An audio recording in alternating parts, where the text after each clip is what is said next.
Assalamualaikum warahmatullahi wabarakatuh. Halo teman semua. Kembali lagi bersama saya Muhammad Andika Pratama dalam tugas video learning journal.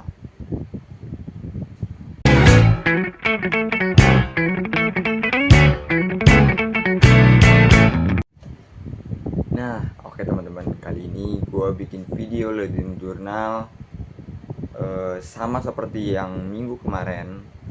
Ya, pastinya gitu. Saya ngebahas terkait materi yang sudah dibahas oleh kelompok 4 kemarin, minggu kemarin, yaitu kelompoknya itu terdiri dari beberapa teman saya dan termasuk saya sendiri masuk ke dalam kelompok 4 tersebut. Tanpa berlama-lama, tanpa basa-basi, langsung aja ke pembahasannya. Cekidot.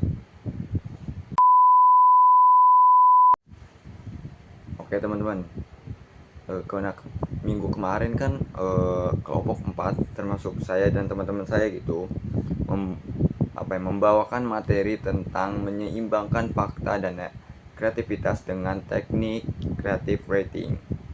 Nah, dalam di situ kita bagi-bagi tugas gitu untuk membahas materi tersebut gitu. Nah, dalam langsung aja kali ya pembahasannya. Nah, dalam pembahasannya itu ada terkait tentang pengertian creative writing. Nah, creative writing itu apaan sih? Creative writing itu adalah kayak semacam penulisan kreatif. Jadi proses menulis yang nggak cuma menyampaikan informasi yang faktual gitu, tapi juga menambahkan unsur imajinasi, emosi dan juga ekspresi pribadi agar tulisan menjadi lebih menarik untuk dibaca oleh si pembaca atau dibaca oleh halayak luas gitu.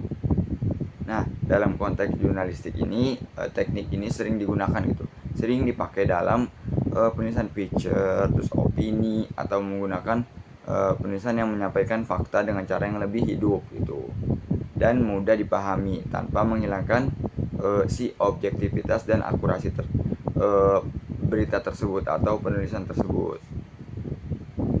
Nah, lanjut yang kedua, yaitu pembahasan tentang apa aja komponen-komponen penting dalam menulis kreatif atau creative writing.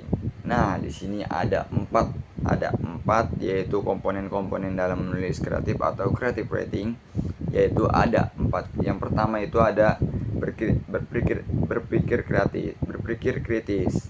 Nah, jika teman-teman ingin membuat sebuah tulisan atau sebuah berita gitu, teman-teman bisa jangan mengambil hanya cuman satu sudut pandang. Jadi teman-teman tuh bisa mengambil lebih dari satu sudut pandang. Misalnya ngambil 2 sudut pandang atau 3 sudut pandang dari beberapa orang tersebut yang ada di TKP gitu hitungannya, bisa dibilang.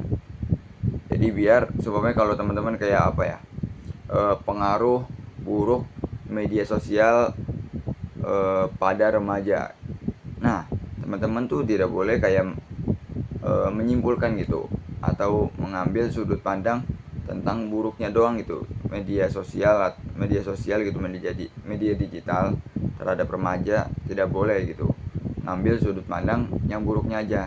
Jadi teman-teman setelah mengambil sudut pandang yang buruknya, teman-teman bisa menyimpulkan juga ada beberapa, bisa ngambil sudut pandang juga tentang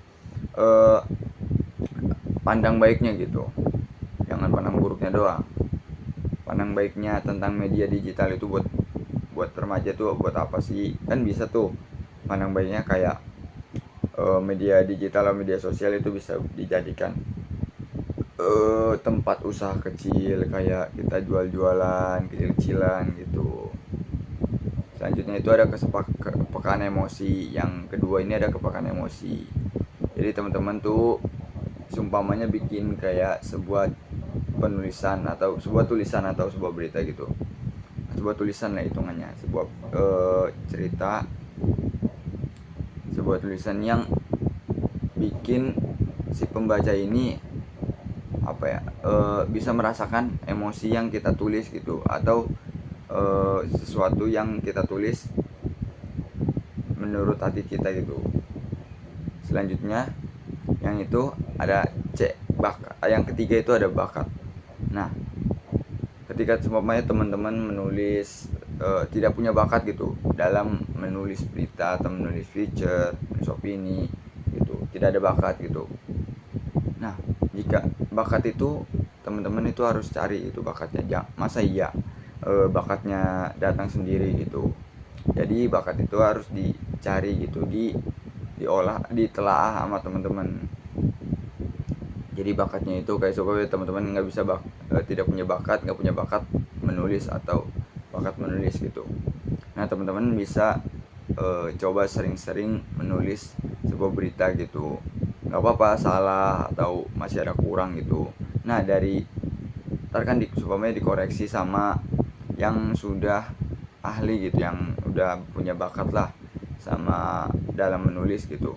Jadi teman-teman bisa tahu yang mana yang salah, yang mana yang benar. Jadi teman-teman bisa yang salah itu bisa dibenarin lagi gitu.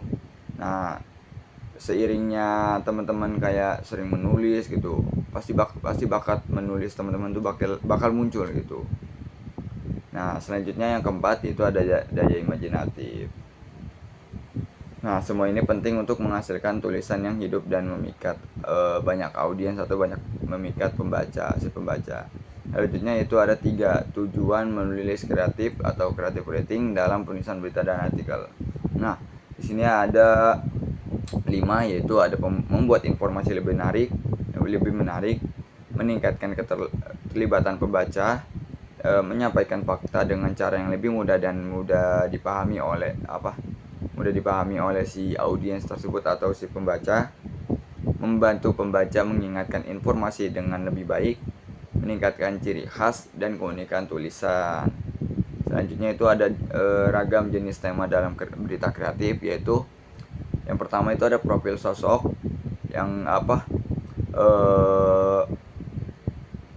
profil biasa mencakup tokoh publik, seniman atau pengusaha, atau bahkan seseorang yang menginspirasi di komunitasnya. Selanjutnya yaitu ada yang kedua ada traveling, itu kayak ragam jenis tema dalam berita kreatif gitu, dalam bentuk traveling. Nah, berita itu bertema dalam perjalanan gitu, kayak seumpamanya traveling ke Sukabumi yang sejuk gitu, ada apa aja di sana, kayak menceritakan ada apa aja yang di dalam, apa aja yang di daerah, apa aja ada yang di sana di daerah Sukabumi. Selanjutnya yaitu ada makanan atau kuliner, kayak membahas artikel kuliner mengeksplorasi berbagai jenis gitu, makanan, restoran, dan juga resep gitu. Selanjutnya ada fashion. Nah, fashion ini bertema fashion yang membahas tentang tren gaya sekarang, bisa dibilang itu yang terbaru, inspirasi gaya, terus perancang busana gitu. Selanjutnya itu ada yang ke 5, yaitu seni dan budaya. Seni budaya yaitu ada artikel dalam tema yang mengangkat karya seni, petunjuk, tradisi, serta fenomena gitu dalam budaya. Umpamanya bukan sekolah seni pengalaman yang bikin Pak Diman cuan dari lukisannya gitu. Nah, selanjutnya yaitu ada fenomena sosial. Nah, fenomena sosial ini tentang membahas isu-isu sosial yang sedang berkembang, seperti kayak perubahan perilaku masyarakat, terus tren digital, atau masalah yang sedang rame gitu dipembincangkan, yang dibicarain. Selanjutnya itu ada teknik penulisan kreatif dalam berita dan artikel. Nah, yang pertama itu ada storytelling atau bercerita. Yang kedua itu ada deskripsi yang hidup. Yang ketiga itu ada pemilihan sudut pandang yang unik. Yang keempat itu ada penggunaan gaya bahasa yang menarik. Yang kelima itu ada struktur yang mengalir. Yang keenam itu ada dialog dan kutipan. Yang ketujuh itu ada elemen emosi. Selanjutnya itu ada dampak dari penerapan creative writing pada penulisan berita dan artikel.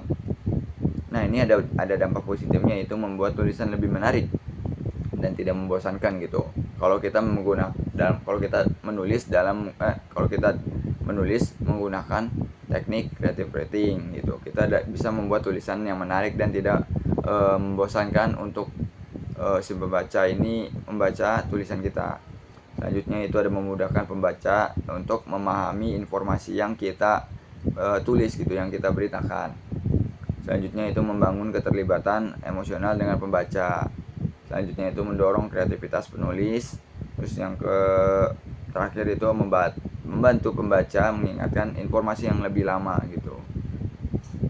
Selanjutnya itu ada beberapa beberapa dampaknya, dampak negatifnya. Nah, ada itu yaitu beresiko kurang objektif. Terus ada potensi berlebihan dalam penyampaian. Mungkin itu saja yang bisa saya bahas terkait creative writing, dalam penulisan creative writing. Selanjutnya terima kasih pada teman-teman yang sudah menonton video ini. Jangan lupa subscribe dan like gitu. Oke. Sebelumnya mohon maaf kalau seumpamanya memang ada kesalahan dari pembahasan tersebut dalam saya membahas tentang menyimbangi fakta dan kreativitas dengan teknik creative writing.